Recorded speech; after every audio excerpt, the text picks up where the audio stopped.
পাবদা মাছের এই রেসিপিটা কিন্তু মারাত্মক লেভেলের ছিল। প্রথমে নিয়ে নিলাম 4 পিস মাছ। মাছ কটার প্রত্যেকটা পেট ছিল ডিমে ভরা। নিয়ে নিলাম লবণ, হলুদ গুঁড়ো দিয়ে মাখিয়ে রাখলাম কিছুক্ষণের জন্য।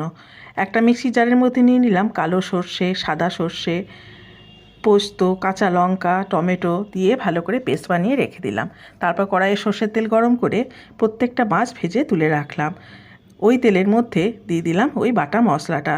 বেশ কিছুক্ষণ কষিয়ে নেওয়ার পর দিয়ে দিলাম লবণ, হলুদ গুঁড়ো, লঙ্কা গুঁড়ো এবং কিছুক্ষণ নাড়াচাড়া করে দিয়ে দিলাম পরিমাণ মতো জল। জল একটু গরম হয়ে এলে দিয়ে দিলাম ভেজে রাখা মাছগুলো।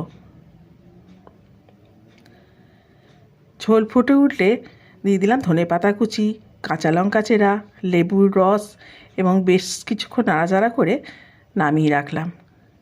কেমন লাগলো রেসিপিটা অবশ্যই জানাবেন। রেসিপিটা শেষ পর্যন্ত দেখার জন্য ধন্যবাদ।